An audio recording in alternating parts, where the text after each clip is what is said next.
गाँव गली झूमे दाइयारा पारा छेर छेरा कोई कोई छेर छेरा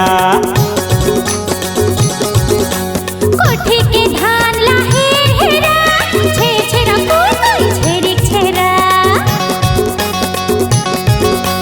जल्दी विदा कर दे होगे जाए के बेरा छेर छेरा कोई कोई छेर छेरा चला चला संग तेरी झनी करा सरारा कोई कोई छेर छेरा आगे छेर छेरा के तिहार उस पूर्णिमा छाए बहार हम जाबो सबो के दुआर भाई बाबा के मिलहे दुलार संगी साथी जाबो मिलके जाबो हाँ संगी साथी जाबो मिलके जाबो झोला टुकनी ला धर लो हो जाओ तियार हम जाबो सबो के दुआर भाई बाबा के मिलहे दुलार आगे छेर छेरा के तिहार उस पूर्णिमा छाए बहार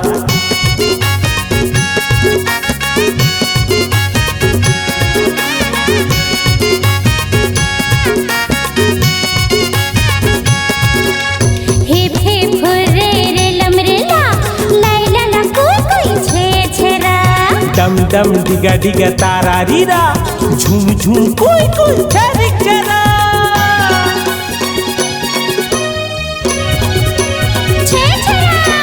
नोनी बाबू संग लोग लइका औ बूढ़ा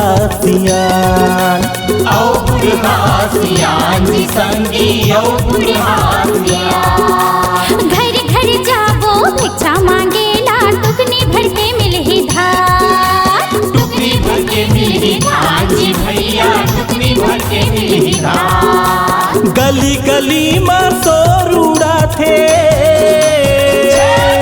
हाँ गली गली में शोर उड़ा थे सरग लागत हवे गाँव घर संसार हम जाबो सबो के दुआर भाई बाबा के मिलहे दुलार आगे छेर छेरा के तिहार उस पूर्णिमा छाए बहार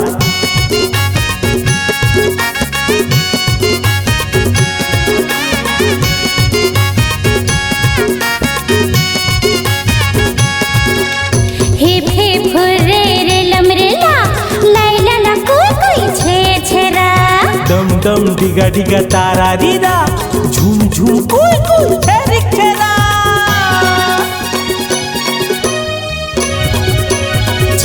आयरन बरन के बड़ा सुहारी ठेठरी खुरमी सुहावे जी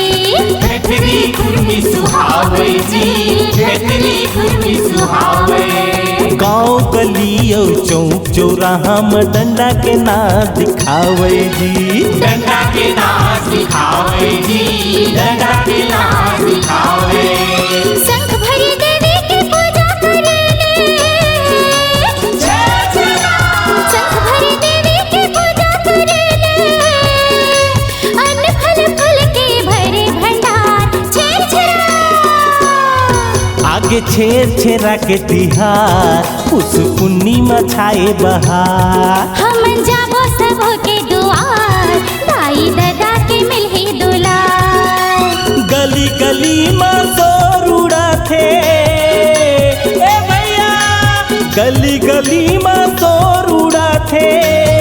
सरग लागत हवे गाँव घर संसार